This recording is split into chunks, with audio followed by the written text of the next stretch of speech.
Welcome into the Pro Football Radio Podcast. We are at episode number 13 with our mock draft this week. This is your co-host here, Cheema, with the pride and joy of Merrimack, New Hampshire, Da Puma. Thank you, far too kind, Jay. And let me just tell you, I'm running on 3 cups of coffee right now after coming back from LA. Delayed flight yesterday, but I'm friggin' ready to go, man. Let's do this mock draft 1.0. Dude, before we get to that, tell me about this LA trip. Tell me all about it. Give me the rundown. Did you like LA? Did you hate it? It was good. We were talking in, I guess you could say, quick pre-production. I definitely like the Latin flair of LA. I think it's a little bit more than Miami. I don't know. Oh yeah. It was just weird. Like the whole city is just Latin flair. No shade against Miami, but it was great. Got in Monday like 5 p.m. local time and just ate dinner, passed out. Tuesday I went to the Dodger game. Oh nice. Had a blast. Made some friends in the bleachers and great sight lines in Dodger Stadium. To me, I've been to Wrigley. I've been to Fenway a couple of times and. Now that I went to Dodger Stadium, I think Dodger Stadium right now is my second favorite ballpark just because you look out beyond center field, you see, the Santa Monica Mountains and, the whole basin. Santa Monica is beautiful, isn't it? You can't beat it. So I loved every part of it. Went to Universal, did the whole tourist thing, did the tour bus, and then went to Santa Monica Beach on Thursday. That was a fun time. Dude, biggest waves I've ever seen. Yeah, of course. I spent a good 5 weeks there last year, just because my company's headquarters is based out of Van Nuys, California. Yep. So we're out there quite a bit. And that was the first time I went to LA last year. And I remember just thinking, it can't be that great. I mean, why is everybody all like gung-ho about LA? It cannot be that great. But I get out there and I see why people pay a small fortune to live out there. It is absolutely beautiful. It's a completely different vibe. The city is so laid back. The whole city of LA itself is 5 smaller cities combined into one big city. Like Santa Monica is one of those cities. This is a bunch of them, Hollywood and all that stuff. So it's just a completely different vibe, and I absolutely love it out there. If I had like the money and stuff and like had the career aspects out there, I'd definitely move out there in a heartbeat and live out there. Yeah. But it's just stupid expensive living out there. Oh, no doubt. I mean, everyone's leaving California just because of taxes. But for like 2 things. One, the tour bus guide was on point. He said you could go down to the Pacific Ocean, surf, and then drive 2-3 hours north, and you could ski the same day. Exactly. Yeah. Like California, can't beat people it, that live out there, like they got it made. They don't know how great they got it, dude. Oh my God. You might risk like an earthquake putting California to the ocean, but in the meantime, it's gorgeous. Yeah. And it's just, you don't realize how big LA is until like you're actually in it, because it's not like big height-wise. No, it's spread out. Wide. It's spread out, yeah. Spread out. Yeah, where New York is concentrated and everything is vertical, LA is much more spread out. There aren't that many big buildings out there, if you notice, besides downtown. It's just like downtown, Universal City on like the San Fernando Valley side, and then Century City on the way to Santa Monica. Those are the only like air quote downtown aspects. Everything else is small buildings and Santa Monica is my favorite spot in LA, but then if you get outside the city and you take the hour drive from LA up to Santa Barbara, right along the Pacific Coast Highway, it is just absolutely beautiful, man. So glad you had a good time, man. It's fun out there, Yeah, it's great. I remember the worst thing is I spent like a long time out there. I spent for one of those stints I was out there last year. I spent 2 weeks out there, and I came back to JFK.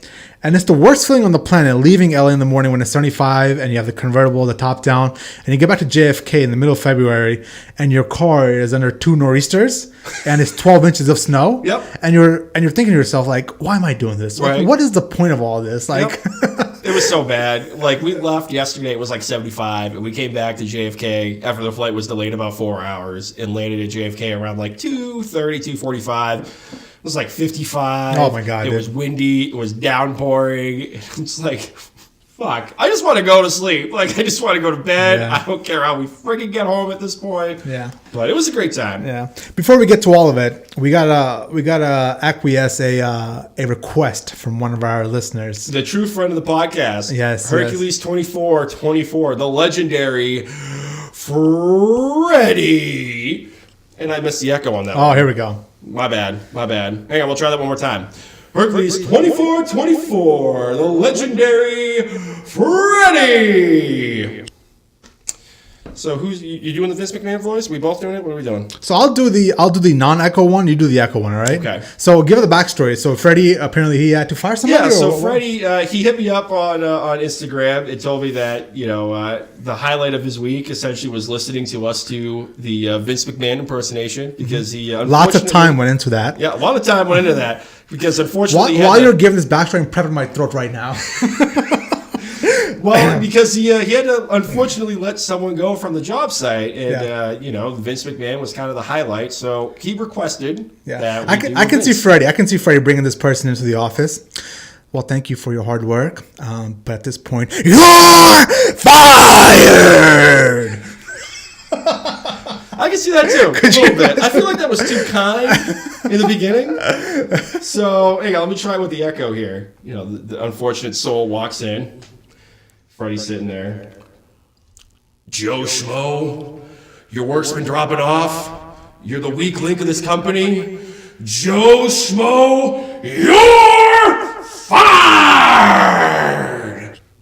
That's good. That's good right there. And then I just picture Freddie cannot get out of that character. So then he's, at the coffee shop later on. Right. Give me a latte! No. Hey, boss, how are you? Yeah. It's like get the hell out of my way. Yeah, you want the wrath of Vince? Yeah, just leave me alone. He goes home and his wife or girlfriend, whoever it is like, Freddie, how's your day? It wasn't the best. Well, now you're making Vince / Freddie sound like friggin' Batman. Tell me about the rabbits, Rachel. Wow, we went off the rails. You remember that Vince McMahon line where he my favorite one is when he says look at him, right? Or look at it. Look at it. Great. So Freddie, that one was for you, my friend. Yeah. Keep tuning in. Yeah. True friend of the podcast. Yes, sir. Dude, a lot happened. A lot has happened since we last had our podcast and last time we talked to you. We've been talking a little bit this week, but obviously we're on vacation. But a lot has happened, man. So the schedule comes out. On top of that, the Russell Wilson news came out, right? Yep. We can hit on that briefly before we get to our mock draft 1.0. By the way, we only need one takes at this because we're going to nail it. Oh, we're going to nail all 15 picks that we decided we couldn't commit to the whole 32 picks, but 15 is good enough for us. I mean, 15 is like, that's the money. That's the money picks, Right. Like you're middle of the pack at 15 to like, there's a reason why you're picking in the top 5. Sure. So anything beyond 15 is just okay. Yeah. And then Russell Wilson, man, I was surprised at how he set this fake deadline. Right? For all purposes, it was not a real deadline. Nothing of value came out of that deadline, right? No league. It was just self-imposed. Something he made up, right? Right. And he got the Seattle Seahawks to buy into the fact that he really was looking to go somewhere else. Yeah. I think a lot of that stuff was planted by Sierra and her agents or his agent, whoever it was. I think all of that was a ploy that, and the backstory for the people listening is Russell Wilson wanted a new contract. He eventually got what he wanted. A 4-year, was it $140 million worth of new money contract. He's now the highest paid quarterback. Yeah, he surpassed Aaron Rodgers. Yeah. His latest and the last couple of weeks, we've been hearing stuff about how Russell Wilson didn't want to be in Seattle. He wanted to go to New York. His significant other, Sierra, was big on being in a bigger market like LA or New York. Yeah, and he wanted his contract to be kind of tied to the salary cap. Yeah, which was something very progressive. That was something new that I never heard. And at that point, I believe the NFL or I think the Seahawks were like, that's definitely not going to happen, right? So, but he still got a shit ton of money for his services. Yeah, and it's not. Listen, I mean, I don't know what you're thinking. He deserves every penny. Yeah, but. I mean, to me, the deadline, I think when he got his last contract extension, there was rumors of it going into training camp. He didn't want the distraction. I'm in the same camp, too. I think at the end of the day, like, if he wasn't getting paid, like, the ultimate move would have been to go to New York. Mm-hmm. Like, he sounded like he wanted to go there, and the wife wanted to sound like she wanted to go there. And, he deserves some money, but to me, based on reports from like the Legion of Boom, like Sherman and all those other like alpha dogs in the locker room, he seemed a little soft. Yeah, and little seems to be generous in what I'm saying. Like, yeah, there was some rumblings there that apparently he was a company man. People in the locker room didn't like the fact that he sided with management more than with the locker room people. So handled with kid gloves at times. The whole Super Bowl play where it was decided to throw instead of have Marshawn Lynch run in from the 1 yard line. It was apparently to make Russell Wilson look good from what the team saw, you know. Right. So that caused a lot of friction, a lot of rub there. So, but let's look at it this way.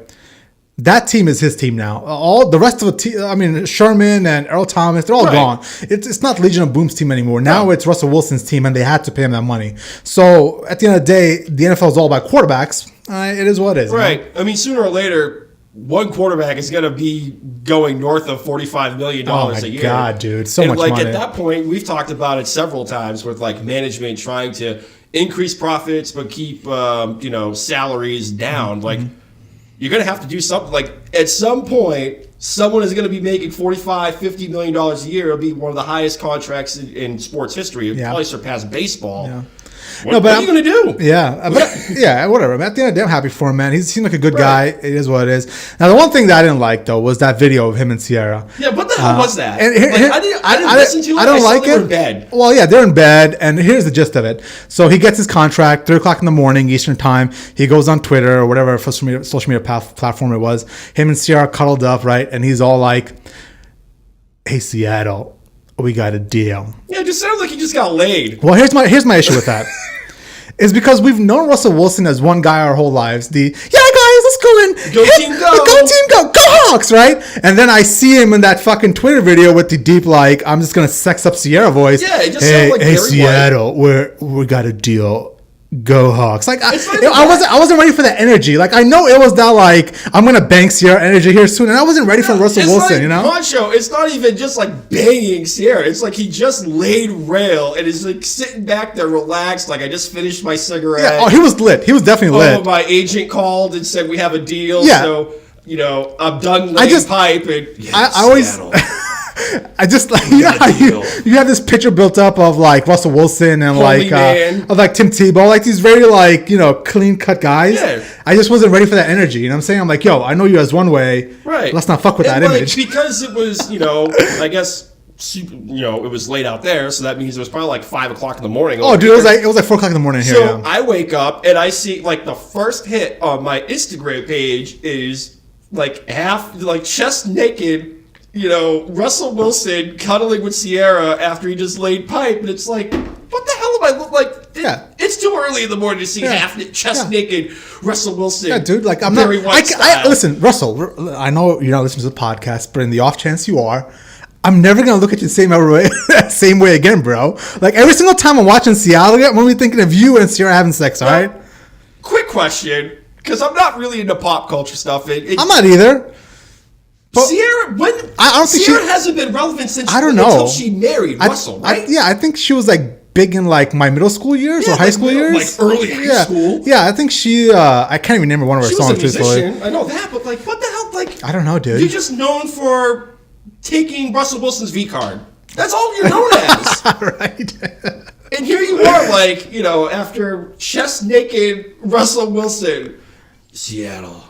We got a deal. And I'm gonna go round 2 with Sierra. Like, what the hell was that? Yeah. Come on. I just couldn't. The energy was just too much for me. I guess when you're getting paid and it's now your team, you can do what you want. I guess some people pull a Ben Roethlisberger. Some people just after they bunk their wife. Hey, we got a deal. It's like one of those things where social media is great to bring the fans into a person's life, into an athlete's life. Sometimes I don't need that much. But I don't need to be in that bedroom with those guys. Nope. Like, and you brought us right in there with you, bro. Last time I checked, we're the Pro Football Radio Podcast. We're not the Brazzers camera crew. Dude, you're a big fan of Brazzers, aren't you? I mean, you've said it like 3-4 times now. Everyone knows what Brazzers is. Come on. I don't think people know what Brazzers is. Yeah, well, I'm gonna hedge my bets. I don't think they do. I don't think they do.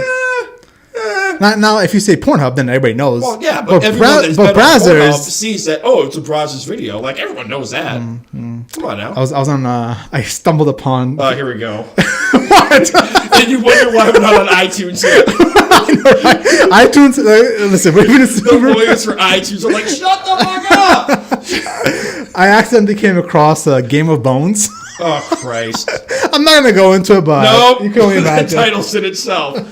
How many minutes of bullshit are we at? Oh, we're at 15 right now. Oh Christ! That's par for the course. Yeah. So this week's episode is going to be mostly focused on two main storylines. The first being the NFL mock draft 1.0 from the Pro Football Radio crew. The second story is going to be schedules. Schedules came out this year. It was by far the most fun I had with football since the Super Bowl ended.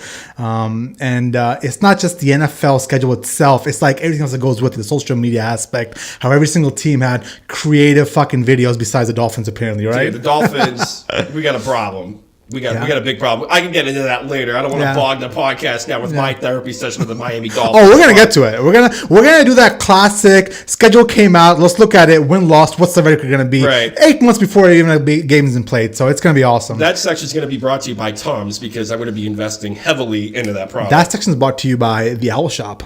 That too. Well, the Owl Shop, but me personally, I'm gonna be invested in Tums and Zantac and whatever fucking over-the-counter shit I need for an ulcer and indigestion and all that. Well, before the podcast kicked off, I was talking to Brennan. I was like, Brennan, let's go and check out the Dolphins versus the Patriots in Gillette Stadium. And he was like, why would I want to pay a shit ton of money to watch my team get annihilated? Yeah. Yeah, it wasn't even just annihilated, Jay. I used like a $10 word, eviscerated. But the Dolphins won last year over the Patriots. In Miami. I'm not driving a Foxborough. And like last year, they were on TV for the first half, and then they were pulled at halftime to go to the Bengals-Falcons game because the game got that much out of hand. Yeah. All right, so let's start with our mock draft 1.0. Last week, we did a coin flip for who's going to get the first overall pick, and looks like Brennan Da Puma Silva has the first pick. Yeah, so as the Arizona Cardinals GM, the Cardinals select, with their first overall pick, Quinnen Williams, defensive tackle, Alabama. Oh my God! Now, to me, Quinnen Williams. To me, you got Kyler Murray. You got Bosa. You going with Quinnen Williams? No, I'm going with Quinnen because you're always that guy that goes against the grain, and I knew it. You look at Quinnen. To me, he's the best. He's the best player in the draft. Better than Murray. Better than Bosa. He's the best player in the draft. He's super knowledgeable at his position. He can diagnose the opposing play call like he's in the other team's huddle. He locates the ball carrier quickly, fast for his size based on his 40 time, and super efficient. Led the NCAA with QB pressures at his position, and he's just a really good character guy. Like I saw him at Good Morning Football the past 2 days, and he's super bright, super knowledgeable. He's really humble, and you kind of have to be playing for Nick Saban. And I think if the Cardinals take him, he's already pro ready based at Alabama's previous history of defensive linemen. I mean, hell, the Washington Redskins essentially have an all Alabama defensive line. Sure.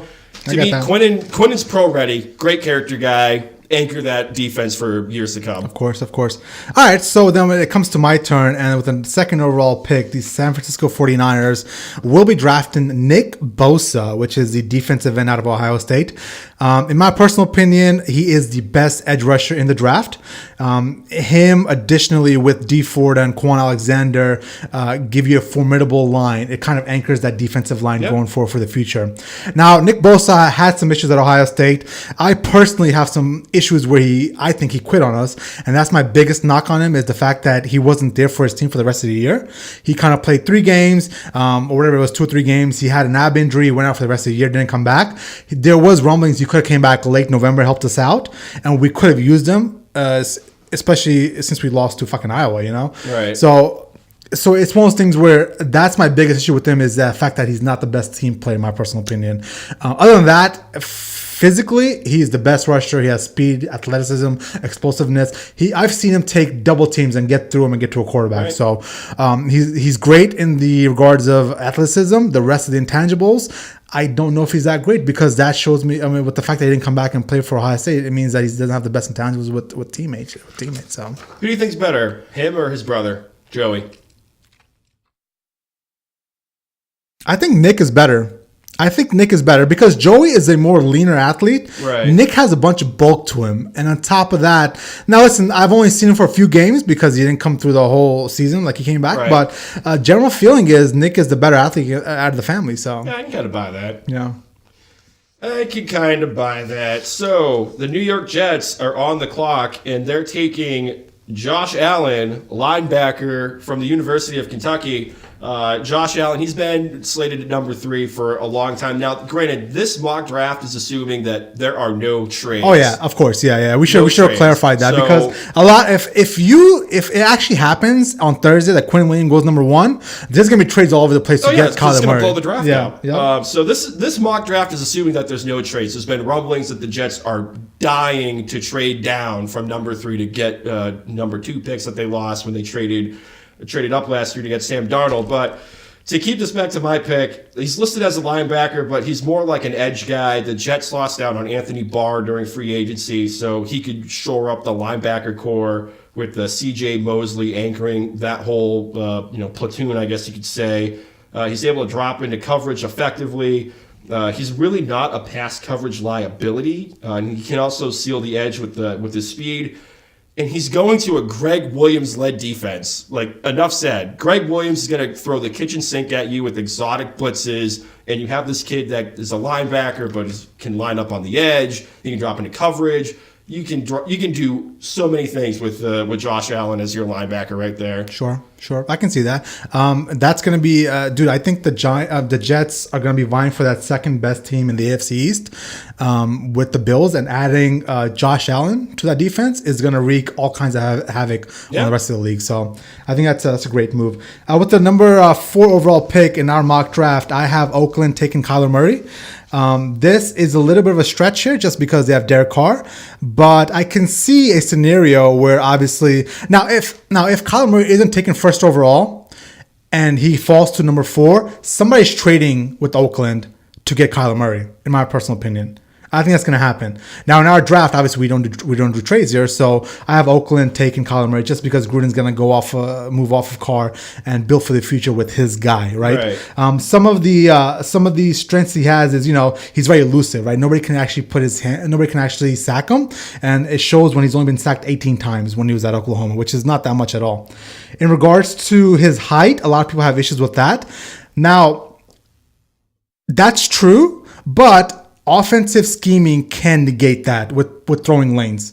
If an offensive coordinator is smart enough and intuitive enough, he can open up these passing lanes for Kyler Murray. Yeah, you can look at Drew Brees, for example. Yeah. They do that all the time in New Orleans. Now, his biggest weakness, in my personal opinion, is the fact that he only had 1 full year of starting as a quarterback. Right. It takes 3-4 years to learn how to play quarterback at the college NFL level.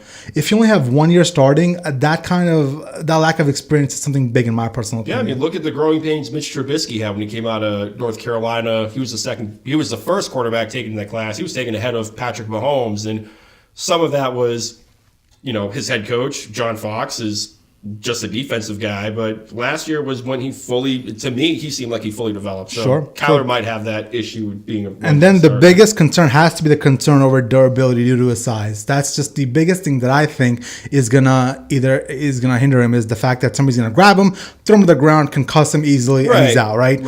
So the 2 main concerns I have for Kyler Murray is he's either gonna be a bust because of his skills, or he's gonna be hurt quite a bit. Right. Okay. I can buy that. I don't want to bog the podcast down with my railing of Kyler Murray, so I'll wait till the end. Okay. But why don't we do it right now? Fuck it. All right. Well, my only issue, I'm just going to come out and say, I'm not hoping that the kid fails, but to me, it sounds like he's going to be a bust. Just based on the size and his, when he was asked on like the Dan Patrick show, if anyone's seen that was a pretty bad interview. If anyone has seen that interview, it is absolutely brutal. With his responses, and by responses, he didn't even look at Dan Patrick. He really just kind of deferred to his dad and his agent at the time for help, and he wasn't non-committal. And Robert Klemko on Sports Illustrated did a great piece on the Kyler Murray dynamic and like his dad, because his dad was also a baseball player. Where did his dad play? His dad was an outfielder, kind of exactly like Kyler, outfielder. He played in the minor leagues for a few years, and then he reneged on his contract with them, signed a letter of intent to play Texas A&M, bounced around the NFL for a little bit, and then that was it. So to me, he doesn't seem non-committal. The biggest issue in that article is the whole family dynamic, non-committal to whether or not he's going to play baseball or football. He doesn't seem like that big type of leader guy in the he's very room. quiet. He's very quiet, which, I mean, Joe Flacco's quiet. So, like, I'm not really going to rail on, like, the leadership aspect of it, but he doesn't really seem committal to what sports he wants to play in. You know, to be devil's advocate, a lot of people have been saying this question of what happens if Arizona doesn't take him? Who's number 2? San Francisco doesn't need a quarterback. The Jets don't need a quarterback. What if Oakland passes on him? Because John Gruden doesn't like rookie quarterbacks. Sure, I get that. Maybe this is the exception to the rule. What happens if he falls to 4? Because there was like a $16 to $18 million contract on the table from the Oakland Athletics. They would just have to put him on a 40-man roster. Once you get past 4, the rookie wage scale contract-wise, it starts to get closer to what you would have gotten in guaranteed money from baseball. So what happens is he could really slide out of the top 10. And I have fears that he's going to play a year in the NFL, figure out he's crap at it, and go to Major League Baseball. And there are rumblings and stories out there that the Cardinals are already working with his agent as we speak to figure out a contract that would negate that would make sure he stays with the Cardinals for a couple of years. Right. I think 2 or 3. I think 3 years is what they want, from what the article says, speculation wise, because there are fears that he's gonna get into the league. He's not gonna be able to play quarterback for his life, and he's gonna be like, you know what, I'm done. I'm gonna go to Major League Baseball. And if that's the case, then right. That's gonna be interesting because like rookie contracts are 4 years with a 5th-year option, and I mean, listen, you're a stud at Oklahoma, but it's the Big 12. Like you said off camera, like defense is optional. Yeah, and I watch a lot of college football, and I'm starting to get really annoyed with the fact that 6 months ago, people said Kyler Murray should go and play baseball because he's not good enough for the NFL. 6 months ago, Dwayne Haskins was the number overall pick. 6 months ago, Drew Lock. Who the fuck was Drew Lock? You know what I'm saying? Yep. And now it's coming out that Kyler Murray's number 1, and then number 2, Drew Lock might surpass, or Daniel Jones might surpass Dwayne Haskins. Will Greer might be the second quarterback taken off the board. Dude, if that happens, then I will lose all faith in college football. Why play college football then? Why go to Ohio State or Alabama and play college football, have an amazing season that Dwayne Haskins did, and end up falling to a 3rd or 4th best quarterback? Like, at the end of the day, what's going to happen if Daniel Jones goes number 2 quarterback wise, then quarterback should just not go to college football. Go play like in maybe the XFL, go train for a year, and then figure out that the NFL is going to find you no matter what. You know what I'm saying? Right. So if it happens that Dwayne Haskins falls to the 3rd or 4th quarterback taken, I'm going to lose all faith in the college football system, and that cannot happen, simply put. Yeah. You know? And, like I said to you on Twitter, too, and I swear to God, people, I'm going to wrap up my railing session on Kyler Murray. But the whole story with his dad and Kyler, if you go back into time and look at, the 80s, this sounds like Todd Marinovich. I sent this to you. Mm-hmm. For those of you that don't know, Todd, same boat. His dad played in the NFL, and he super groomed his son to be like this quarterback stud all the way down to when he was a baby in his mother's womb. Mom couldn't have salt. He couldn't have that. She couldn't have this. She couldn't have that. When he was a newborn, he could only have fresh fruit and vegetables. Like, literally groomed this kid like he was, Eastern Bloc style of weightlifting and athletic training to have this, this quarterback be a stud at USC. Then, ironic enough, he got drafted by the Oakland Raiders in the 1st round of the 24th overall in the 80s, and he was a complete bust. Mm-hmm. So, to me... Dude, could you imagine never having a fucking Krispy Kreme donut? He literally didn't have that. Oof. Literally, dad groomed him like a super athlete. And for those of you that have seen the movie Draft Day, I know it's not. Who's in Draft Day? Draft Day was great. It's Kevin Costner. He plays the general manager of the Cleveland Browns. The movie's been, kind of panned by critics, but if you look at character-wise, Kyler Murray is like the Bo Callahan character in that movie. He's, projected to be the 1st overall pick. He's a stud athlete at Wisconsin. He has all the right measurables and the athleticism and all this stuff, but wasn't a great character guy, mm-hmm. and wasn't a big leader. Kyler seems like a bust. I hope I'm wrong, but I think Kyler Murray is going to be a bust. I'm not listening. I don't want the guy to get hurt, or I don't want him to fail. But from everything we see, man, he just doesn't have the skill set, my personal opinion, to play in the NFL. It just seems like, to me, the NFL, the media, It's a hype machine. They're hyping up these quarterbacks because of the position. If it really came down to the best players in the draft, this should be a discussion between Quentin Williams or Nick Bosa, who's going first. Oh, yeah, of course. Because, I mean, no shade against your boy Haskins. I like Haskins. Who's the purest thrower in the NFL, in the draft right now? I like Haskins. I like Drew Lock a little bit. But I'm not going to tie my job to a first-round pick of these quarterbacks. So don't talk yourself into loving somebody. Take the person that's the best player available. And that's what's happening here is the draft. I said this last podcast. The draft used to be a month ago at the end of March. The reason why they moved it to the end of April is to get that extra 4 weeks of hype and speculation. Hyping people up the fucking draft board and people falling down the draft board because of just hype. Yeah, people were saying that Haskins' stock was falling, but then you have like NFL insiders like Ian Rappaport saying, nope, that's not the case. Yeah. So I don't know. It's all, for those wrestling fans out there, it's all a work. It's all a work from the big old shield trying to keep your attention all year long. Clearly it's working because we're doing this right now. Yeah. So back to the mock draft. Yeah, back to number 5, huh? You have number 5, sir. Yeah, we're at number 5. So number 5, Tampa Bay is on the clock, and they're going to take Ed Oliver, defensive lineman, University of Houston. And I was torn. I was torn between either linebacker or defensive line because they lost Quan Alexander. But I went defensive line only because a few weeks ago, Bruce Arians came out and kind of railed on Gerald McCoy, saying that, he's not the same player that he used to be, essentially stopping short of he seemed to have lost a step. So I think, you get Ed Oliver. He's up, like I said about Quentin Williams. He seems pro ready. He's able to diagnose play calls earlier. He's agile off the line, able to explode into blockers, to blow plays up on, run and pass attempts. And he would be a quick boost to the defensive line. And if need be, he could probably play linebacker, without a problem. So I think you kill 2 birds with 1 stone, immediately address an issue if McCoy's falling off a cliff, air quote cliff. I don't think he is, but Arians might.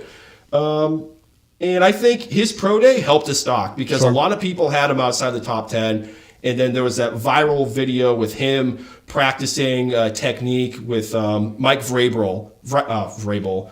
And that video was great. Vrabel was gunning all into that. Dude, Mike Vrabel, he's a fucking stud, man. I mean, he still looks like he could play. He's coaching, Ed. And if you listen close enough, he's telling Ed to actually step into it. Yeah. Don't worry about hurting me. Yeah. And man, Ed Oliver was showing he was doing the technique. He seems coachable to me, despite him blowing up at his head coach a few times at Houston. Yeah. I think he's number 5. I think Tampa Bay would be well off, and let's face it, that defense needs a lot of work, and they could start with the defensive line.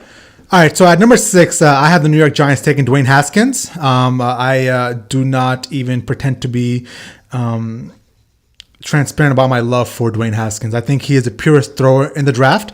The Giants will be building for the future, and they'll take Dwayne Haskins.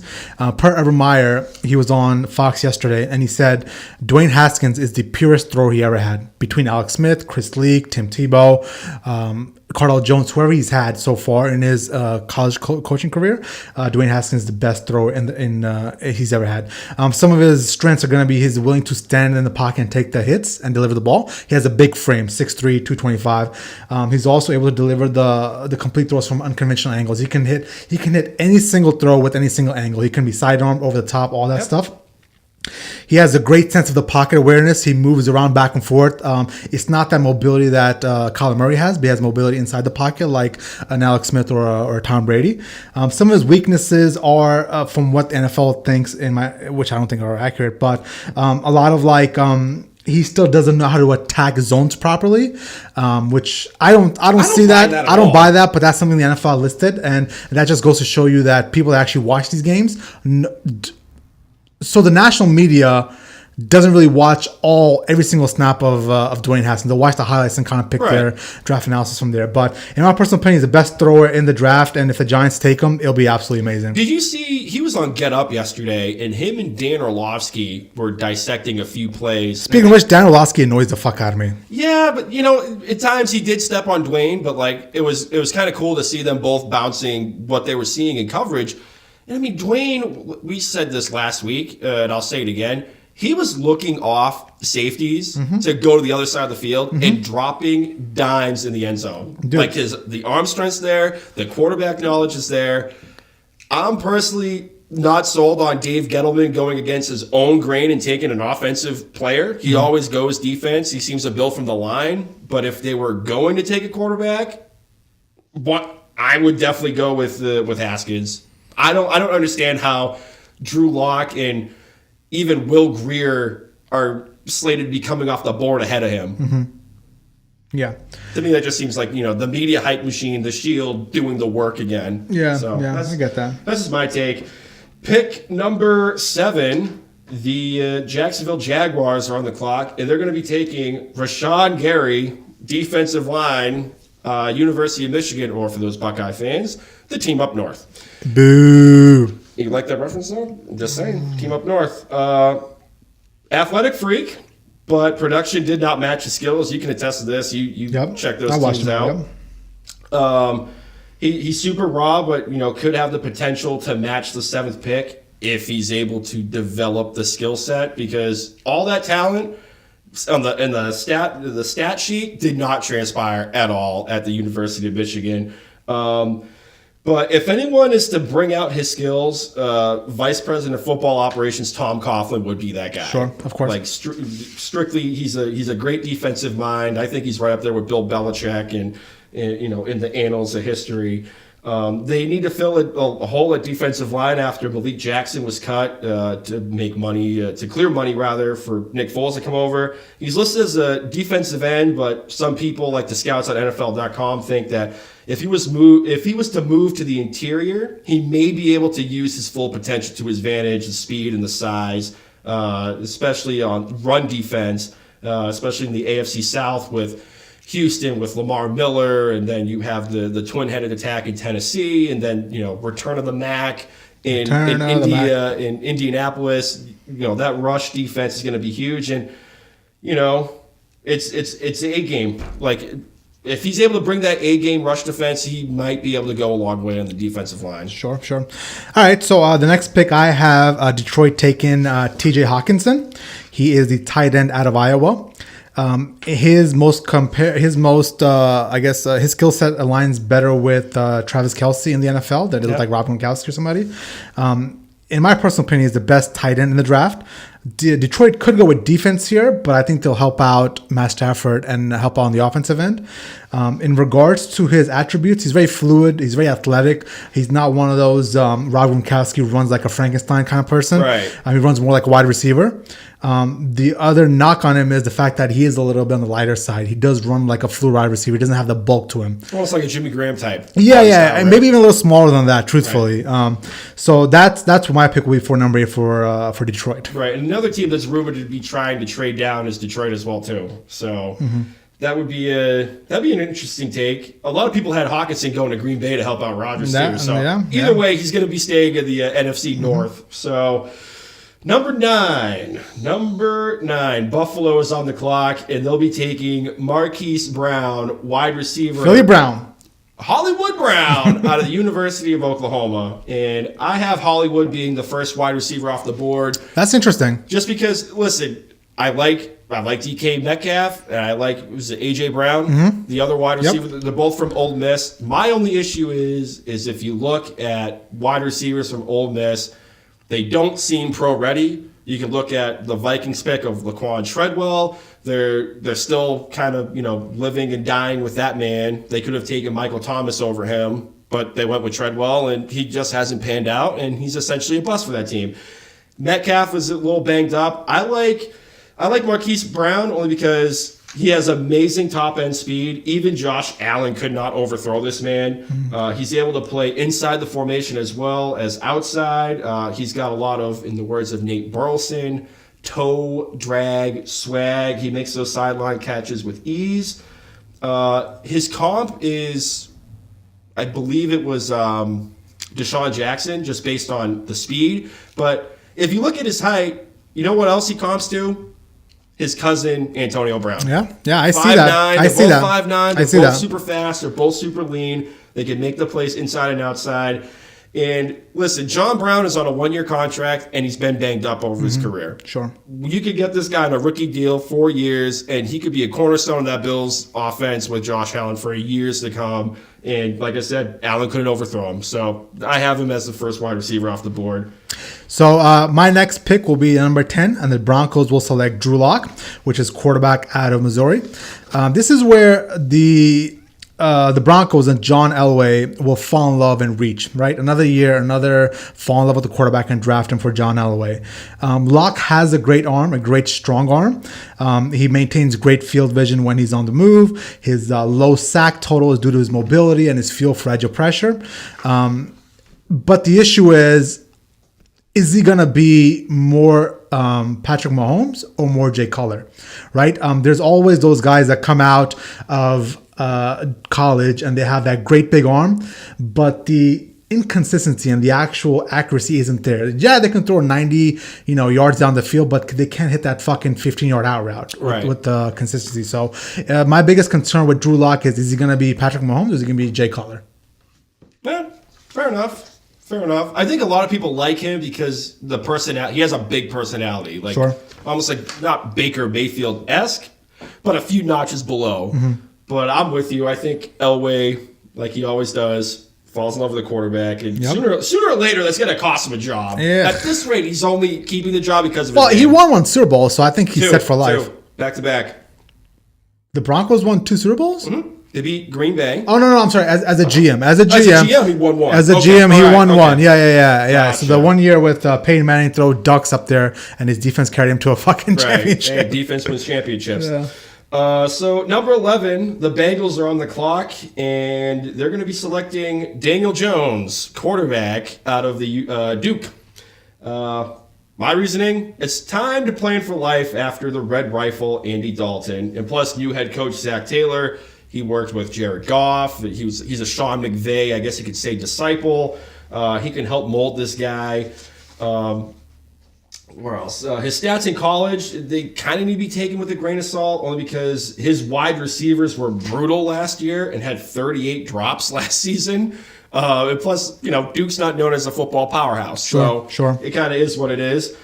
He can make the deep throw with ease, but like you were saying, a lot of those big body guys have a problem with the intermediate and underneath routes. He can find those routes with ease and accuracy. Mm-hmm. He seems to be super accurate at that. And he's mobile enough to keep plays alive to develop, but he can also tuck the ball and run to move the sticks. Sure. So he's athletic enough. A knock on him has been, he's only good in like the run-pass option, but Sean McVay's done that in LA for how many years now? He's going on 3. Yeah, it's been quite a bit. Yeah, that seems to be like the thing nowadays with the Rams with play action, and then the Eagles with the run pass option. I think Zach Taylor's going to do something similar to that, and playing for life. Cool. Next pick at number 12. I have the Green Bay Packers taking Devin Bush, which is linebacker from Michigan. I can't, as an Ohio State fan, I can't say that full name. Wow. But no, he's a very explosive linebacker. He's very physical. He has a versatility. Every single time I watched Ohio State and Michigan, that team up north, I almost said it. Jesus. God. I didn't finish it. But every single time I watched that team up north, he would always pop off the screen for me. He was one of those guys that was very explosive, right? And I love explosive guys. Not that kind either, but sideline to sideline runner, man. He has just a great disguise when he disguises launch points for blitzing. Yep. On top of that, he's just a slippery pass rusher. He can knife through the A gap or the B gap and just get to the quarterback.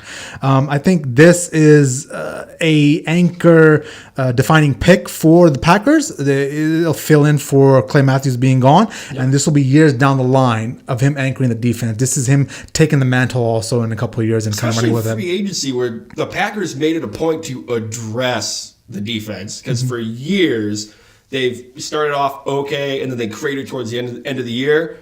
I think that's a great pick as well too. I was torn with Devin Bush going a little bit higher myself, but that's a great pick right there.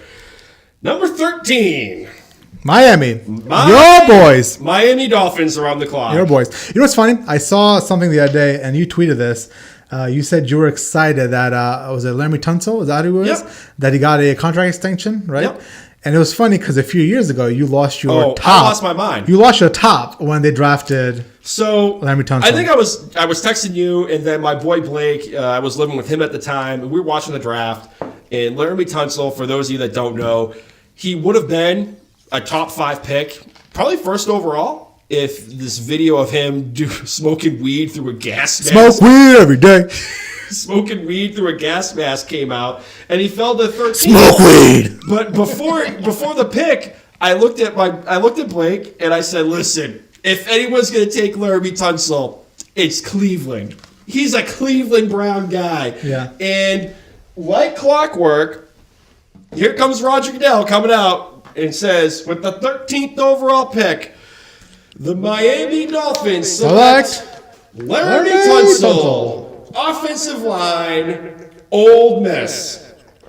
Now, at that point, I lost my shit. Yeah. I threw stuff in the apartment. I threw a $5 bill at Blake because I made a bet with him saying that Cleveland was going to take him, and I lost. And I was not happy about it, but looking back, probably the best draft that they had. See, you judged the bug. What was it? You judged the book by its cover. I'm drunk right now. yeah, you trailed off a little bit. But, I think Laremy Tunsil is probably the best offensive lineman that we've had in a long time. He's been really the only anchor. Now, to get back to this draft at number 13, they're going to go offensive line. And they're going to take Jonah Williams, offensive lineman, University of Alabama. Everyone has him being the first lineman off the draft board. And besides revamping the whole team for the Dolphins, if the Fins are in the air quote tank for Tua mode, they will need an offensive line to protect this, Tua when he comes into the draft next season. So why not get this kid out of Alabama? This offensive line, in my opinion, was the second most banged up over the last few years behind the Washington Redskins. The Dolphins have been brutal. Mm-hmm. The only person that seems to have been playing games in and out, or the entire length of his stay, was Laremy Tunsil. Every other position on that offensive line has been a carousel. I think Jonah Williams can anchor that with him. He models his game after future Hall of Famer Joe Thomas. His hand placement overrides this air quote knock, that his short arms are a weakness, and his run blocking is as elite as his pass protection. So I think he can play guard. I think he can play tackle. He's great. I think we need him. So let's get Jonah. Nice. Cool. The next pick is Atlanta at 14. I will take Atlanta Falcons will take Montez Sweat, which is an edge rusher out of Mississippi State. Long, rangy edge rusher. He's explosive. He has surprising power in his punch. He should continue to grow into his long frame. He doesn't have the biggest bulk just yet, but eventually I think he could become one of those Troll Suggs kind of guys. Mm-hmm. Some of his knocks that are against him is that he needs more violent, faster hands. He doesn't use his hand as much. He relies quite a bit on his lower body, but he needs to use his upper body as well to get to the edge rusher. Right. In the long run, if he can grow into his body and just take the coaching that will come with being in the NFL, I think he can become one of the better rushers down the road. Right, and that would be a steal at 14 because a lot of people have him going higher, but he had that, the heart, was it a murmur? Yeah, I think he has a heart problem, Like a heart problem. If some team doctors give the okay, he might be able to go higher, but if he falls to 14, I think that's going to be a steal because another team where the defense is cratered has been the Falcons. Yeah. They were, I think, bottom tier last season, so they'd be wise to get him. Pick 15. The Washington Redskins are on the clock, and they select Jawan Taylor, offensive line, University of Florida. Now, besides the fact I just said that the Redskins have had the most banged up offensive line over the past few years, I think Jawan Taylor could, anchor that issue. He's a big guy with long arms. His speed and power is off the chart. He can slide effectively along the line in protection. Now, I was looking at tape. I was looking at a lot of tape this morning. Yeah. I don't know if Florida just likes to run the ball a lot or if they have no faith in their quarterback throwing the ball. But probably a little bit of both. Every highlight reel I saw was just the option play, and it was just run protection. So if his pass protection is as good as his run blocking, if he falls to 15, that's probably going to be a steal because a lot of people have Jawan Taylor and Jonah Williams going higher than what I have them going as. So, yeah, I think those would be bargains for both the Dolphins and the Redskins, respectively, on the offensive line. Awesome. Well, that's our mock draft 1.0. We only went through half the draft because we don't have time to go to 32 of them. Right. We don't have all day and night. We do have jobs, unlike... yeah, no doubt. But real quick, before we wrap up the draft, I have one notable draft prospect to keep an eye on. What's that? And I tweeted about this guy on Tuesday. It is quarterback Tyree Jackson out of University of Buffalo. He's a big dude. He's as big as Cam Newton. He ran a faster 40 time. Yeah. He has a cannon of an arm. If you looked at his combine highlights, he almost broke, wide receivers' hands on, just the intermediate routes because he kept throwing them like a fastball. But he's self-taught off of YouTube by, ironic enough, watching Tom Brady highlights. Wow. It worked in the backyard. He hasn't had a quarterback guru until he actually went to the combine. And I think he's probably a third-round pick, and I think he would be a steal. So Tyree Jackson, keep an eye on that kid. Cool, man. He's probably going to get drafted before Dwayne Haskins. That's probably going to happen. No. It's probably going to be like, well, you know what? Dwayne Haskins is fall to the 6th round, so let's just take anybody else from front of him, right? No, here we go. No, Tyree Jackson, 3rd round. Keep an eye on that kid. Cool. All right, well, let's move on to the game of the week. We're already at 51 minutes, and we have a lot to get to. We have to cut some of this shit short, but whatever. All right, so game of the week. Centers around your favorite league, the AAF. Oh, here we go. As we know it, the crap-ass league that was known as the AF lasted 56 days, right? And the game is, did it last longer than the AAF? Crap-ass business. League-wise, it didn't work. I mean, league-wise, it did work because 40-plus players are signed to NFL rosters. I have 7 events that I want to run by you. And you're going to have to guess, did it last longer or shorter than the AF? You ready? This is going to be fun. Oh, I can't wait. One of 2 things is going to happen. Either I'm going to finish this entire bottle of Crown Royal Vanilla, or I'm going to beat you to death with this half-finished bottle of Crown Royal Vanilla. Number 1. Did the longest Olympics on record last shorter or longer than the AF? Longer. I'm going to go longer. You're correct. So the AF lasted 56 days. The longest Olympics on record lasted 187 days. Nice. Dude, 187 days in 1908. Like, what are you doing? That's like 6 months. Yeah, but it's, once every 4 years, so. Yeah, but I mean, come on. 6 months? Jesus once Christ. every 4 years, Jay. Yeah. Number 2. Kim Kardashian's wedding to Chris Humphries. AAF was longer. I'm pretty sure. It was not. It wasn't. Oh, nice. Thank God a Kardashian marriage lasted longer than a fucking antibiotic cycle. 72 days.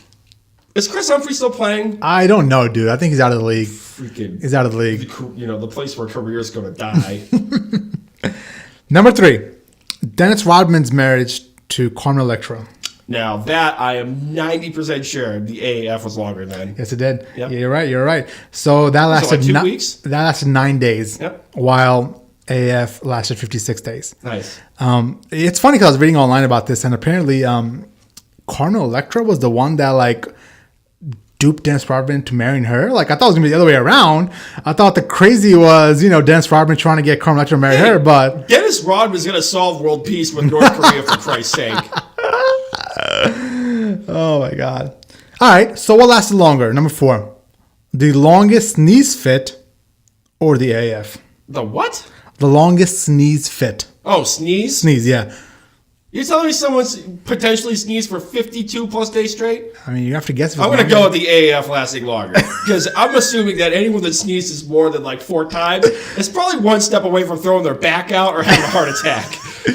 Donna Griffith started sneezing on January 13th, 1981, and it lasted 978 days. She didn't sleep? She apparently it was a sneeze it was a sneeze per minute, and then year 1 so it was a sneeze per minute, and then year 2 it was a sneeze every 5 minutes, and when she was in deep REM cycle sleep is when she wouldn't sneeze. Wow. And the second she woke up, back to sneezing.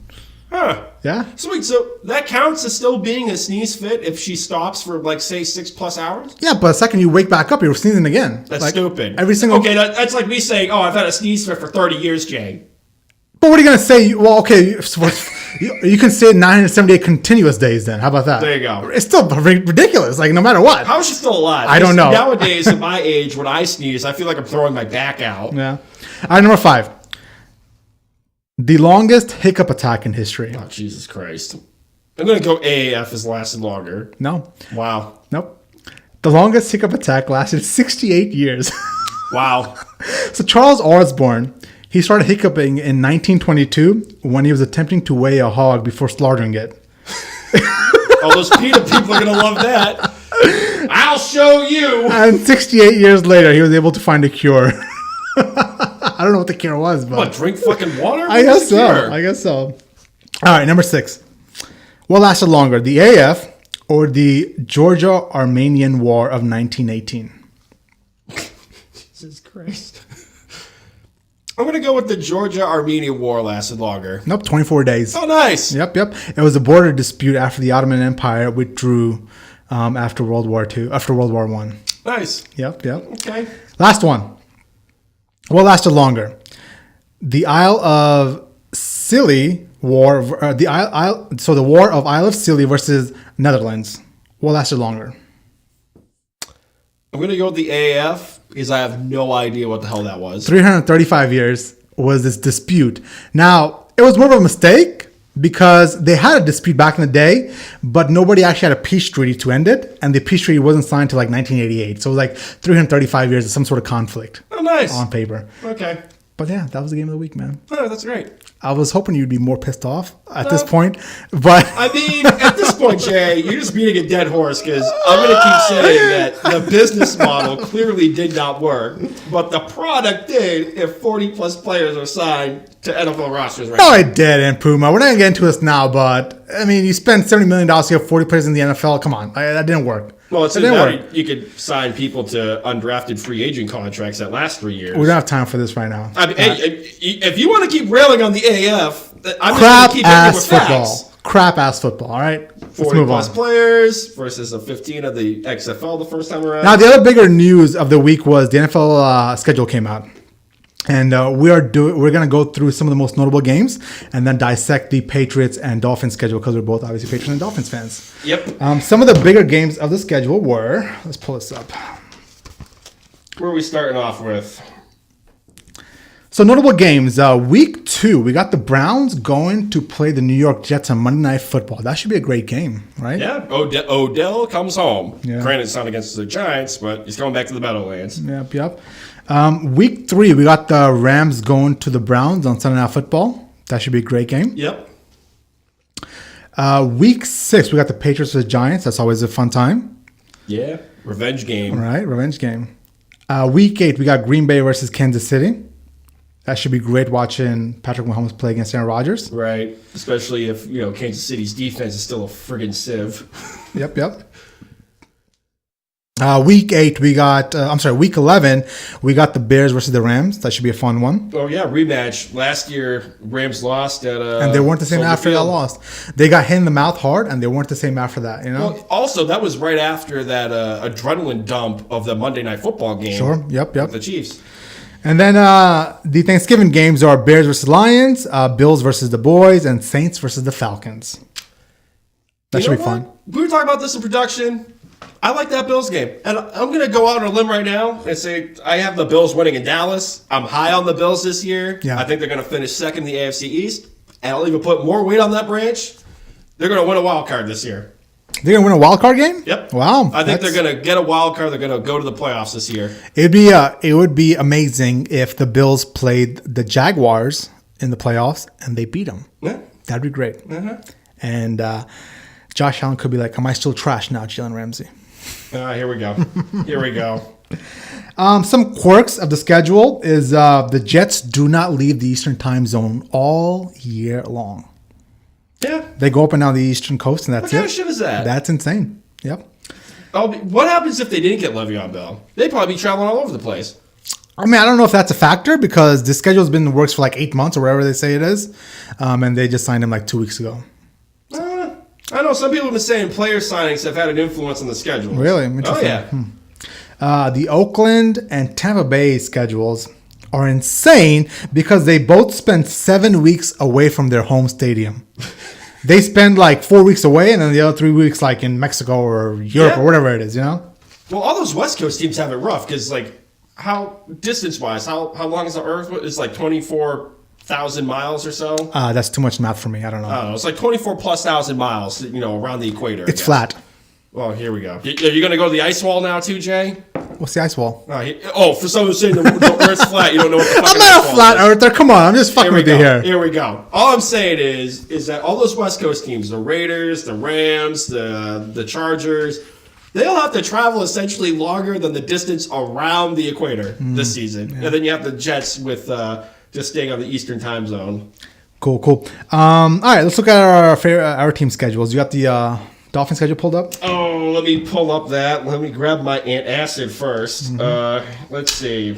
So the Dolphins, on top of making me friggin' cry, they start the year off at home against Baltimore. You know what? I will go on and say I'll win on that one right there. Yeah, I might give that a win. I'm gonna write this down. 1 win. Yep.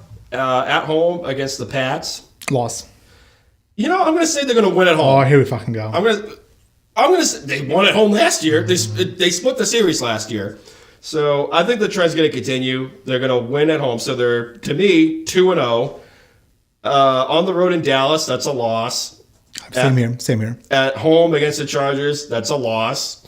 At home against the Chargers, yeah, it's a loss. Yep. Week 5 bye week. That's a loss. God, the NFL hates us. Loss. Fucking bye week 5. At home against Washington, week 6. That's a win. I'll give that a win. Yep.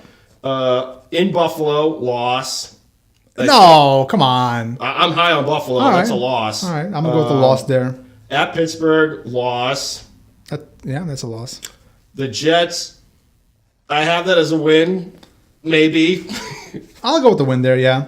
At Indianapolis, loss. At home against Buffalo, loss. I think personally they'll split that series. Okay. In Cleveland, loss. Philadelphia, home. They're home in Miami. I'm going with the win here. I'll go with the win, too. I'm going with the win here. I don't buy into Carson Wentz. I don't buy into the Eagles. At the Meadowlands against the Jets. That's a win. Yeah, because I could have them splitting that series. Did I have them winning against the Jets? I think I had them winning against them. Okay, so they'll sweep the Jets. All right, I'll have them with the sweep. The Giants. That's a win. Yeah, that might be a win. You just pulled a Colin Cowherd. At home against Cincinnati. Win. That's a win, yeah. And then that's a loss against the Patriots week 17 in Foxborough. I got them at 8-8. 8-8?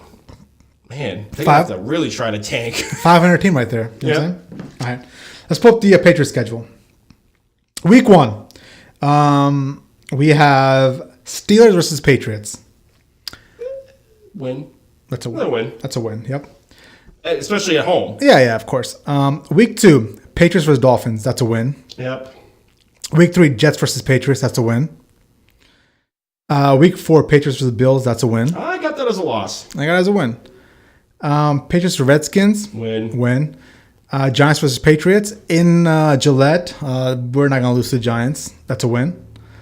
Patriots versus Jets on in the Meadowlands. In the Meadowlands, yeah. Man, October you guys 21st. get those Jets games out of the way. Yeah, we do. Browns versus Patriots. That's a win. You know what? I'm going to go loss. In Gillette? Yep. You're going to let... Oh, no. Okay. I don't agree with that one bit. I think Patriots will win that. Okay. Patriots versus Ravens. That's a win. Lamar Jackson can't throw the ball down the fucking field. Hey, I'm not arguing with you. I have that as a win. You gave me that look like, yeah. Let's see. Patriots versus the Eagles. I don't buy into the Eagles. That's a win. So week 10 is bye week for those of you keeping track. Yeah. Dallas, that's week 12. That's a win. And in Gillette, that's a win. I'll go loss. I'll go loss against Dallas. Patriots versus Texans. That's a win. Chiefs travel to Gillette December 8th. That's a win. I'm going to go with a loss. That's a win right there, bro. To each their own. Has Patrick Mahomes actually beat Tom Brady yet? I think that's going to start right there. Nope. Patriots versus Bengals. That's a win. Yeah. Bills versus Patriots. That's a win at home. I'll split the series, so I'll have that as a loss. and then Dolphins versus Patriots in Gillette. That's a win. So I have them going 16-0. Clearly. I have not put down a loss. I have not put down a loss. Not biased at all. No.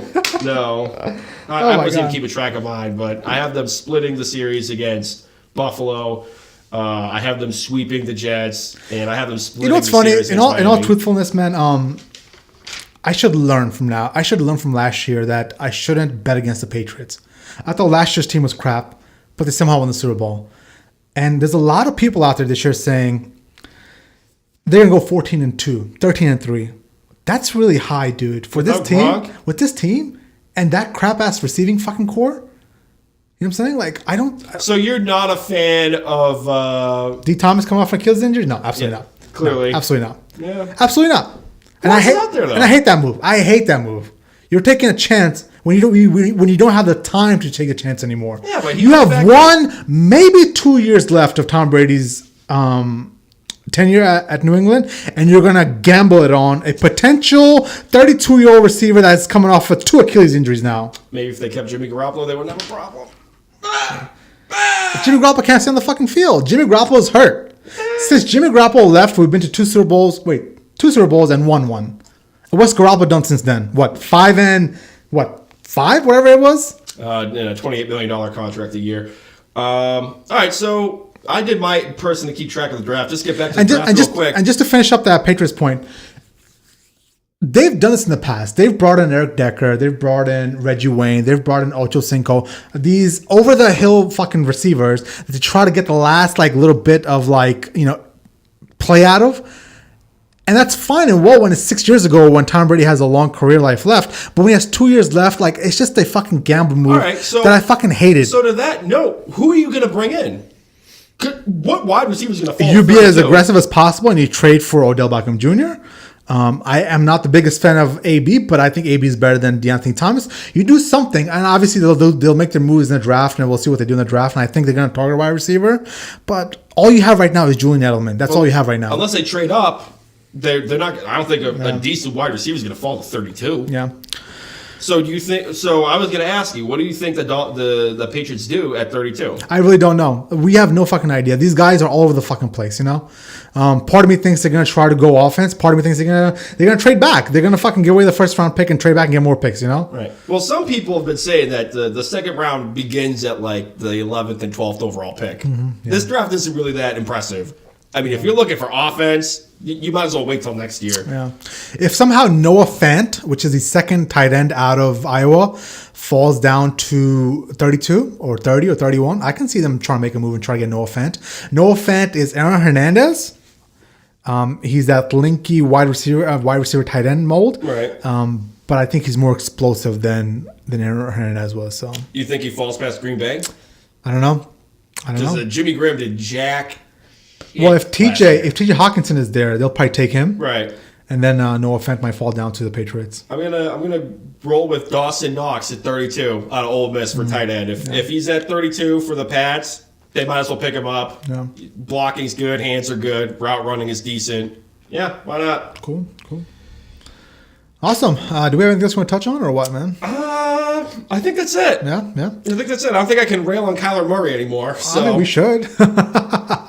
It was fun Thursday. It's gonna be fun Thursday night coming up, bro. I'm gonna come over after work. Yep. We'll grab some wings from that place. Do drop in. Best wings this side of Connecticut. If you're in the Shelton Derby area, do drop in. Best wings in town. Are we just letting all the podcast people come out and hang out here? Oh yeah, at the PFR Podcast Memorial Studios. Yeah, Tara wouldn't have a problem with that at all. Dude, we have 703 listeners. If they all came from Dubai and Milan, you know what I'm saying? Yeah, here we go. It's going to be interesting. I don't know if we can... Oh, yeah. We're explaining football to 700 plus people.